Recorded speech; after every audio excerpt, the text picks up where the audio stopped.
let's jump right into it, because for those of you that don't know, I'm sure most of our viewers know, uh, Biden, for whatever reason, challenged Trump to a debate. Nobody can tell me that this wasn't the Democrat, deep state basically throwing him out, hanging him out to dry. And then, of course, Trump accepts. Of course he did. He immediately accepted. And then they came back and they said, I think there are some restrictions. Are you familiar with them off the top of your head? Yes, there will be no live audience. There will be an automatic mic shut off. It's going to be hosted by CNN at their HQ in Atlanta, and they're only doing 2 of them. So don't care. Happy. Yeah, I mean, yes, I can't wait to live react to them. That'll definitely be a stream-worthy thing. But the thing is, like, they were supposed to have more than 2. I think Trump thereafter, only within an hour, challenged him to a couple of extra debates. There would be in addition to these ones. And the Biden campaign is like, well, let's stop debating over debates. No, we're not going to do that. No more negotiations. This is final. Yeah, well, I think that I get it. The live audience does kind of kneecap Trump a little bit with his zingers. But as long as he still fires them, we'll be laughing at home. So like a crowd erupting, like when I was at a little bit of inside baseball, I went to one of the RNC debates, which were essentially a snooze fest without Trump there. And I will be at, well, I guess I'll find out if I get my media credentials or not for the RNC convention, I'm actually going to be on Media Row. So I'm going to get to meet Trump. If I pass security clearance, which I expect I will. But at the first RNC debate, they mute the audience on TV. Well, like in the room, like when Vivek would torch Nikki Haley, it erupted like you were at a sporting event. But then when I went and watched clips like on Twitter, it was nowhere near as loud. They have some sort of technology, or the mics have like a really high noise gate or something like that, where when you're watching it on TV, it's not the same. Like, Trump dunking on him and have the crowd go wild, you probably wouldn't hear it anyway with the way they run the debates on TV. Yeah. But it's going to be formulaic because CNN is moderating it. It's going to be Donald Trump trashes Joe Biden for his record. Joe Biden makes a couple of quips, and at the end of the night, they poll their own CNN audience. Oh, Joe Biden with 70% of the vote. Clearly the awesome winner of this debate against evil orange man. It's formulaic. You know that's going to be what happens. Yeah, well, here's how I see it going. One of the biggest questions on American minds is insert question that's not on American minds. Like they're not going to ask. So they'll say like the return rates for recycling aluminum cans. What do you think about that, Joe Biden? Oh, yeah, the economy, blah, blah, blah, blah, blah. And then Trump will be like, the southern border is being invaded, fentanyl, drug, like. And you know that they're going to softball Biden too. And they're going to live fact check Trump, but they're not going to live fact check Joe Biden. Right. If Trump gives a number and it's like inflation during this quarter was 4.3 and it's actually 4.2, well, that is an unmitigated lie for the former president of the United States. Orange man everything. Yeah, but Joe Biden will probably parrot the claim that he's been making for the last few weeks and say like, well, come on, man, we inherited 9% inflation when I came into office, which is totally a lie. It was 1.4. Right. But they won't fact check him. They won't confront him on that. They'll just let it slide. And then if Trump tries to rebut, they'll just mute his microphone. Yeah. I mean, he's walking into a trap, but he has no choice. And I think he's fully aware of that, fully ready to deal with it.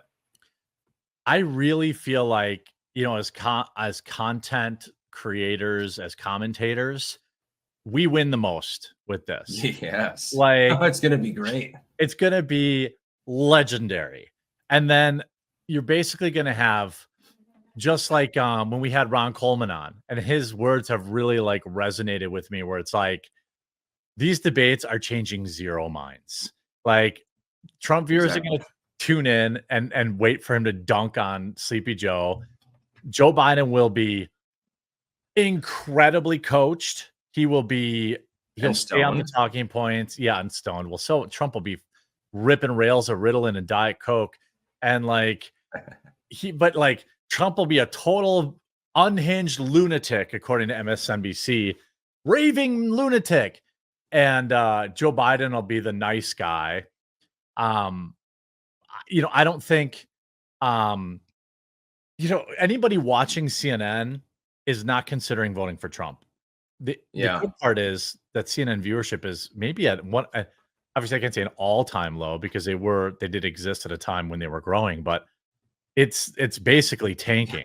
I mean, if we were to form a syndicate, the two of us with like a half a dozen other content creators, we would definitely get more collective views than CNN on TV 100%. and online very easily. It wouldn't even be difficult. Especially if they would release the data of all the airports and dentist office that just have it on.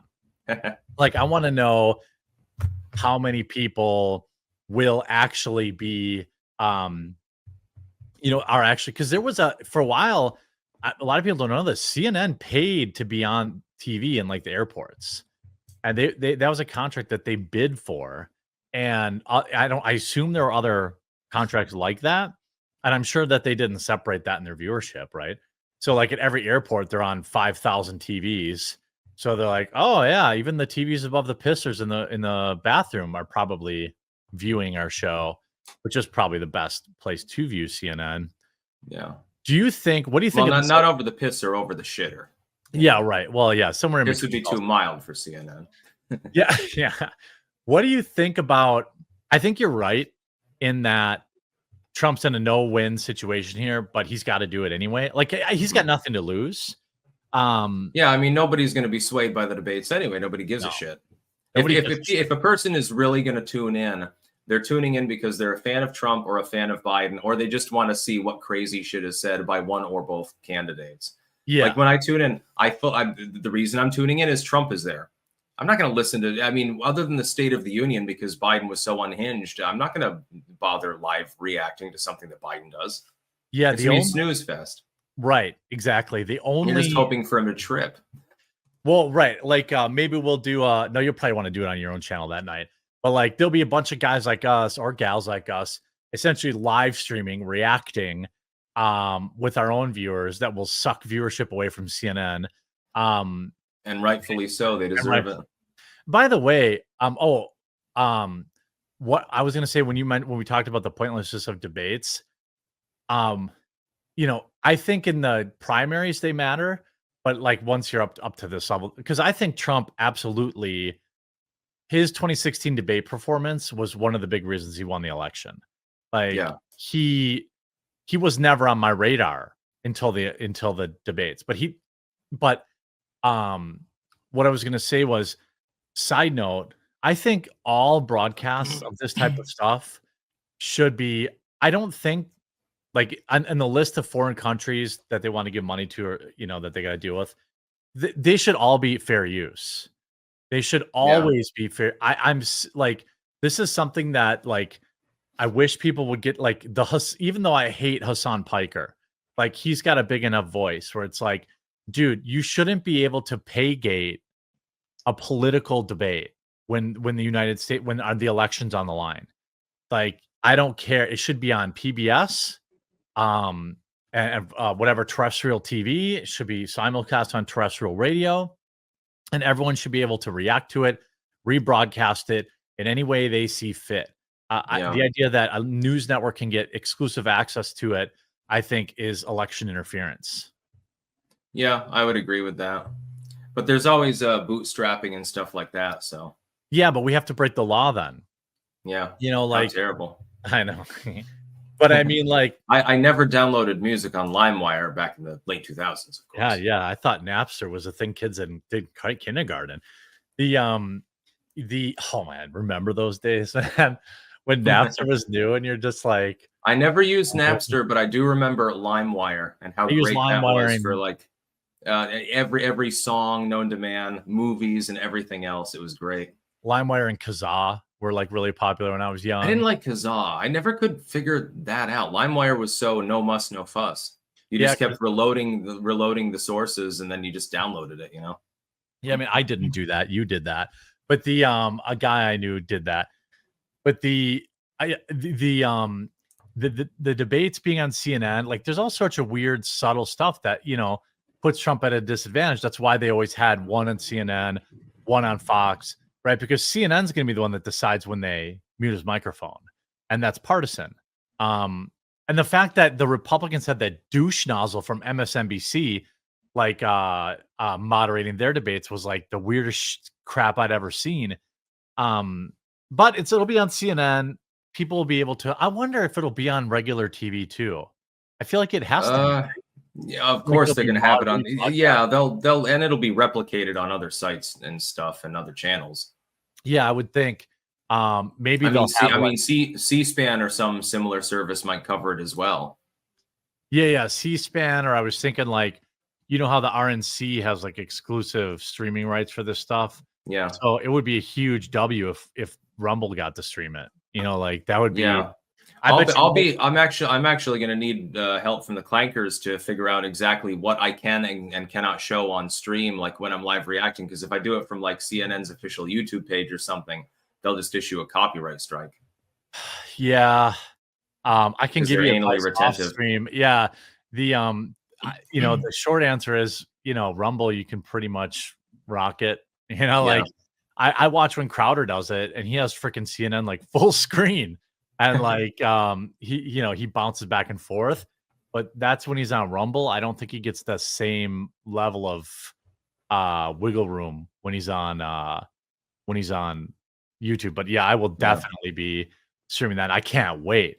You know what? Yeah, I'm gonna have a little tray next to me with snacks on it probably, and just sit there for like 3 hours. You'll have your soybeans and your raw broccoli. Yeah, and the mealy worm burgers, of course. Yeah. I'm excited because I haven't seen Trump speak in so long. I'm getting withdrawals. Like all I get are his True Social posts, which I'm pretty sure he doesn't even write anymore. And I'm like, I want to see him unleashed. Like I want to see him cut loose and let it rip. And then this stupid gag order. Now that they've got a date set up, though, you can look for one of the judges in one of the cases against him to probably try to bump up a date till it's like right before. Oh, like it'll be that morning before the evening of the debate or the day before or something to keep him in transit, to keep him tired or something. I give it a 50-50 shot that they actually are crazy enough to do that. Yeah, and I give it a. Well, it's totally coincidental. We were planning to move it to this date anyway. Yeah, we definitely didn't get the date leaked to us internally from Democrat, people. But I would give 100% likelihood that he's like locked and ready to go. Like that guy has energy levels. Like maybe he crashes harder than anyone I've met or seen. But that dude sits in court all day, then comes out and delivers a ripping speech and goes to like a freaking rally, and he's 80.